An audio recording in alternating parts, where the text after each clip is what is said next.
정치란 누구를 위한 것일까요? 그리고 왜 수천 년 동안 그 중심엔 남성들만 있었을까요? 우리는 현대 사회에서 남성과 여성이 동등하게 정치에 참여하는 것을 당연하게 여깁니다. 하지만 불과 수십 년 전까지만 해도 정치란 남성들만의 특권으로 여겨졌습니다. 차별 없이 모두가 동등하게 정치에 참여할 수 있는 이 당연해 보이는 현실 뒤에는 수세기에 걸친 복잡한 이야기가 숨겨져 있습니다.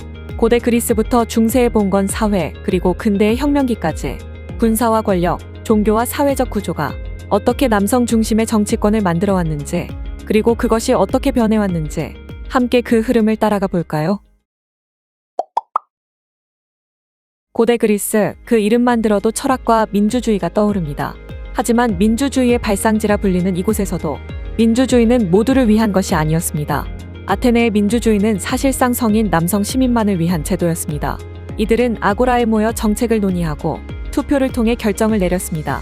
하지만 여성, 외국인, 그리고 노예는 철저히 배제되었습니다. 왜 이런 배제가 있었을까요? 그 답은 아테네 사회의 핵심, 즉 군복무와 시민권에 연결해 있습니다. 당시 아테네에서 시민권을 가지려면 전쟁에 나가 싸울 수 있어야 했습니다. 이들은 전쟁터에서 자신과 국가를 지킬 의무를 가졌고, 이 의무가 아테네 시민의 권리를 결정했습니다. 나는 이 도시를 지키기 위해 싸운다. 국방의 의무만이 시민으로서의 내 권리를 보장한다. 아테네의 옆 동네 스파르타도 마찬가지였습니다. 스파르타 여성들은 아테네 여성들보다 자유롭게 교육을 받고 재산을 소유할 수 있었지만 이들도 섣불리 정치에 참여할 수는 없었습니다. 군사 중심의 스파르타 사회에서 정치란 곧 전사들의 일이었기 때문입니다. 우리의 창과 방패는 스파르타의 생명이다. 이 책임을 지는 자만이 스파르타가 나아갈 방향을 결정한다. 스파르타에서 정치적 권위는 전적으로 군사력에 달려 있었습니다. 남성들은 어릴 때부터 전사가 되기 위해 훈련을 받았고 전쟁터에서 살아남은 자들이 정치적 의사결정을 내렸습니다. 여성이 정치에 참여하지 못했던 이유는 단순한 차별이 아니었습니다. 정치적 권리는 생존과 직결된 군사적 책임과 연결되어 있었고 여성은 생물학적, 사회적 이유로 이 역할에서 배제되었습니다. 여성들의 역할은 가정 내에서 가족의 생존을 보장하는 것이었습니다. 이들은 가정을 유지하고 새로운 세대를 길러내는 중요한 역할을 맡았지만 공적인 정치 영역에서는 철저히 배제되었습니다. 결국 고대 그리스의 민주주의는 군사와 권력이 남성에게 집중되었던 구조에서 비롯되었습니다. 하지만 이는 그리스만의 이야기가 아니었습니다. 비슷한 구조는 다른 고대 사회에서도 반복되었습니다. 이처럼 고대 사회에서 정치란 단순히 의견을 나누는 것이 아니라 생존과 전쟁의 연장선이었습니다. 그렇다면 이 구조가 중세로 넘어가며 어떻게 변했는지 살펴볼까요? 중세로 넘어오면서 정치의 중심은 봉건 영주와 교회로 옮겨갔습니다. 이제 권력의 중심은 전쟁터뿐만 아니라 성경과 종교적 권위로도 이어졌습니다. 이 과정에서 여성들의 정치적 역할은 더욱 축소되었죠. 중세 유럽에서는 종교가 모든 사회의 기준을 결정했습니다. 이 시기 여성은 에덴 동산의 원죄와 같은 종교적 관념에 묶여 남성보다 열등하다는 편견이 퍼져 있었습니다. 여성은 순종하라는 신의 말씀을 따라야 한다. 이들의 길은 가정에서의 봉사에 있다. 수도원이나 종교단체에 속한 여성들은 경건한 삶을 살 수 있었지만 공적 영역에서 정치적 목소리를 내는 것은 허락되지 않았습니다. 여성은 사회와 교회 모두에서 순종과 복종의 상징으로 여겨졌습니다. 봉건 사회에서 권력은 토지와 군사력, 그리고 교회와의 연합에 의해 결정되었습니다. 남성들은 토지를 소유하고 군대를 지휘했으며 정치적 결정을 내리는 주체였습니다. 반면 여성들은 재산 상속이나 가문의 명성을 유지하는 데 있어 간접적인 역할을 담당했을 뿐입니다.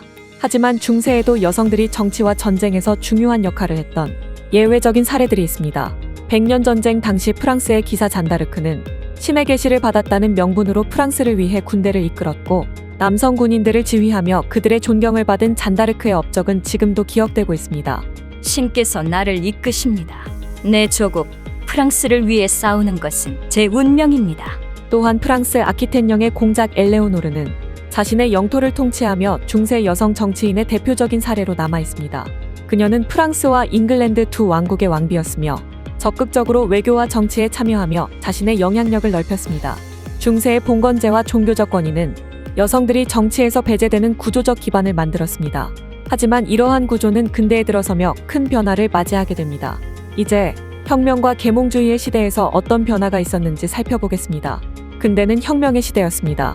18세기 말 프랑스 혁명과 함께 자유와 평등이라는 새로운 이상이 대두되며 정치적 권리의 범위가 점차 확대되기 시작했습니다. 하지만 이 권리는 여전히 남성들에게만 국한된 특권이었죠. 프랑스 혁명은 모든 인간의 평등을 주장했지만 여기서 모든 인간은 여성이나 노예를 포함하지 않았습니다. 프랑스의 여성혁명가 올랭프트 구즈는 여성과 시민의 권리 선언을 발표하며 여성의 권리를 외쳤지만 이는 당시 사회에서 철저히 외면당했습니다. 여성 또한 남성과 마찬가지로 단두대에 올라가 죽을 권리가 있습니다. 따라서 여성 또한 연단에 올라가 연설할 권리가 있습니다. 19세기에 들어와 산업혁명은 여성들에게 새로운 기회를 제공했습니다. 여성들은 공장에서 일하며 경제적 역할을 확장했지만 정치적 권리는 여전히 제한적이었습니다. 그러나 이러한 경제적 참여는 결국 정치적 권리를 요구하는 목소리로 이어졌습니다. 19세기 말과 20세기 초 영국 여성들의 서프러제트 운동은 여성 참정권 운동의 정점이었습니다. 영국의 에멀린 팽크허스트를 중심으로 여성들은 거리로 나와 투표권을 요구했습니다. 이 과정에서 수많은 여성들이 체포되고 투옥되었지만 그녀들은 끝까지 싸웠습니다. 우리들 서프러제트들은 막중한 임무를 가지고 있습니다. 아마도 이것은 세상에서 가장 중대한 임무일 것입니다. 그 임무는 바로 인류의 절반을 해방시키는 것입니다.